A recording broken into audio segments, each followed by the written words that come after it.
መልካም እንግዲህ እንደሚታወቀው ይህ የምክክር ጉባኤ ባለፉት ዓመታት አጀንዳ በማሰባሰብና ተወያዮችን ከወረዳ ጀምሮ በመመልመል ሂደት ነው ረጅም ጊዜ የቆየው።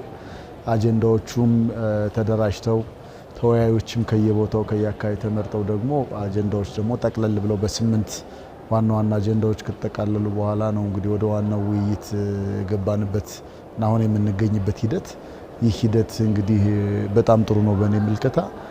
በርካታ ከተሳትፎም አንጻር ከአጀንዳ አካታችነት አንጻር ከሰው አካታችነትም አንጻር ጥሩ የሚባል ነው በእኔ ምልከታ። ምክንያቱም እንግዲህ እስካሁን ድረስ በዚህ ምክክር ከገባን ጊዜ ጀምሮ እስካሁን ድረስ ከሁለት ሳምንት በላይ ሆኖናል። ኦልሞስት ሁለት ሳምንት። ይህ አጀንዳ በኢትዮጵያ ፖለቲካ ውስጥ ማህበረ ፖለቲካ ውስጥ ኢኮኖሚ ውስጥ ዋነኛ የሚባል ችግር ሆኖ ሳይነሳ ቀረ። እነዚህ ጉዳዮችን እኮ እንዳንወያይ ተደረግን የሚል የአጀንዳ መጣል ወይም የአጀንዳ አለመካተት ሂደት በውይይታችን ወቅት አላጋጠመኝም። በየግሩፓችንም ይሄ አይነሳም። በሌላ በኩል ደግሞ አይ ይሄኛው አካባቢ ሳይወከል ቀረ፣ ይሄኛው አካል ሳይመጣ ቀረ የሚባልም በሁለቱም መንገድ በሰውም ደረጃ በአጀንዳ በተወካይም ደረጃ በአጀንዳም ደረጃ ሙሉ አካታች ሆኖ ነው ያገኘሁት። ሂደቱም እንግዲህ እንደምታውቀው 4000 ሰው ይሳተፋል። ከዚህ በየመሃሉ ያለውን የግሩፖቹ ጥቃቅን ግሩፕ የሚባለው በመሃን ያለውም የ10ም የ50ም የ250ም እንደገና የ500ም ላይ በተለይ የተመረጡት ሞዳሊቲዎቹ እየሰፋም እየጠበበም በርካታ ሰዎች ሀሳባቸውን ሲሰጡ ምንም ሰው ሀሳብ ሳይሰጥ እንዳይቀር 500ችን ባንድ ላይ ብንወያይ ወይ 4000ችን ባንድ ላይ ብንወያይ እድል መስጠትም ማዳረስም መደማመጡም እጅግ በጣም ከባድ ነው። ጥቃቅን ግሩፖቹ በ10ሩ ነው አጀንዳዎች መጀመሪያ እንዲመጡ መደረጉ፣ በ50ዎቹ ትንሽ ሪፋይ እንዲደረግ መደረጉ፣ ወደ 250 ሲሄዱ ደግሞ በደንብ ተጣርተው አንኳር ነጥቦች የተነሱ የማንም ሀሳብ ውድቅ ሳይደረግ የመጣበት መንገድ ጥሩ ነው።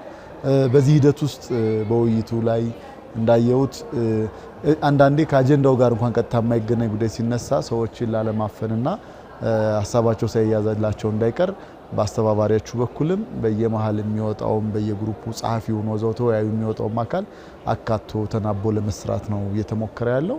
በእኔ በኩል ወደፊት አፈጻጸም ላይ እነዚህ የተወሰኑ ውሳኔዎች በድምጽ የሚወሰኑትም በኮንሰንሰስ በጋራ መግባባትም እየደረስንባቸው ያሉ ነጥቦች ወደፊት አንደኛ አተገባበራቸው፣ ሁለተኛ ከፕራዮሪቲ አንጻር ሀገራችን አሁን ካለችበት መሰረታዊ ችግር ለዘመናት ከቆዩብን የፖለቲካ ቁርሾዎች የእድገታችን ማነቆ የሚሆኑ አሰራሮች መዋቅራዊ የሆኑ ችግሮችን ፈትቶ እንዴት ወደ ተግባር ይቀየራል የሚለው ላይ እያሰብን እግረ መንገዳችን መሄድ እንጂ አሁን ባለው ሂደት ምክክሩ ውይይቱ እጅግ በጣም ገንቢና ጥሩ የሚባል ነው ለኔ። ከዚህ በፊት እዚህ ሀገር ብሔራዊ ምክክር እርቅ ይደረግ ምናም ሲባል መሪዎቹ ወይም ሀገር የሚያስተዳድሩ የነበሩ ሰዎች የሚሉት ማንና ማን ተጣልቷል ምክክር የሚደረግ ውይይት የሚደረግ በቃ የሀገሪቱ ህገ መንግስት አለ፣ አዋጆች አሉ፣ መዋቅር አለ፣ ምርጫ አለ።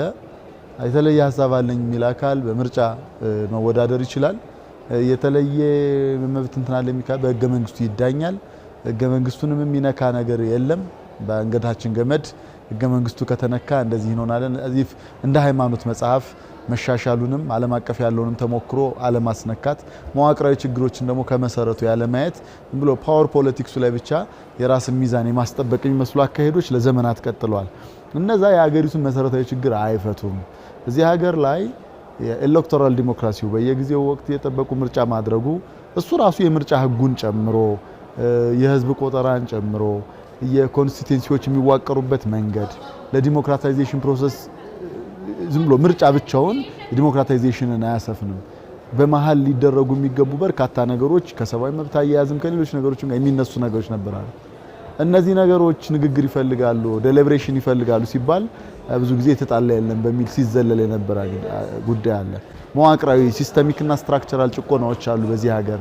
የማይነካ ህግ፣ የማይነካ አዋጅ፣ ህገ መንግስት እንዲሁም ሪሻፍል የማይደረግ መዋቅር ይዘን የህዝባችን ችግር በዘለቄታው ልንፈታ አንችልም የሚል ቅሬታ ሲነሳ እሱን ተከትሎ ሊፈታ የሚችል አካል ባለመኖሩ መሰረታዊ ችግሮች ላይ ለመነጋገር ሩም አልነበረም። ይሄ ብሔራዊ ምክክር እንዲህ አይነት ሲስተሚክና ስትራክቸራል ችግሮችን ፈትሾ ለማውጣትና ማሻሻያ ለማድረግ ማንም በሚመስል አንድም ቡድን በሚመስል አይደለም፣ ሁሉም ኢትዮጵያውያን በሚመስል መዋቅራዊ ማሻሻያዎችን ለማድረግ የህግ ማሻሻያዎችን ለማድረግ ጠቃሚ የሆነ ምክክር ነው።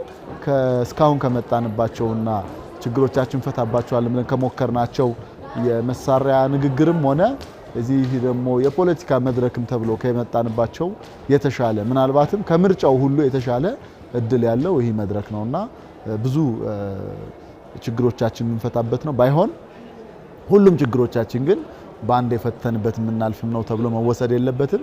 ፌዝ ባይ ፌዝ ቢያንስ አንገብጋቢ የሚባሉ ችግሮችን ፈትተን ወደ ቀጣዩ ለመሻገር የሚያመች እድል የፈጠረ ነው። እኔ የአጠቃላይ ኢትዮጵያ ህዝብ በተለያየ መንገድ የሚነሳ ነገር አለ። እስካሁንም አሁንም በተለይ እንደ ህወሓት ያሉ ቡድኖች የመሳሪያ ድምጽ ካላሰማን የሆነን ኃይል ካላሸነፍን የሚሉ በየቦታው ታጥቀው የሚንቀሳቀሱ አካላት አለ። ለነሱ የኢትዮጵያ ህዝብ እዚህ እየመከረ ነው ማለት አንደኛ ደረጃና ሁለተኛ ደረጃ ዜጋ ከሌለው በስተቀር ሁሉንም ኢትዮጵያውያን በሁሉም ኮርነር ያሉ ኢትዮጵያውያንን የሚወክል ህዝብ እዚህ ተገኝቷል። በዛ ጫካ ባለውና እዚህ ባለው ሰው መካከል ምንም አይነት የዜግነት ልዩነት የለም። ሊሳተፍ የፈለገ አካልም ከጫካ መጥቶ እዚህ ውይይት ያደረገ ያለ አንደኛ ችግሮቻችን በዚህ መንገድ ብቻ ነው ልንፈታ የምንችለው በውይይትና በንግግር ነው የሚለው ባህል መዳበር አለበት። መሳሪያ በመነቅነቅ የሚፈታ ችግር እንደሌለ መተማመን ላይ መድረስ አለብን።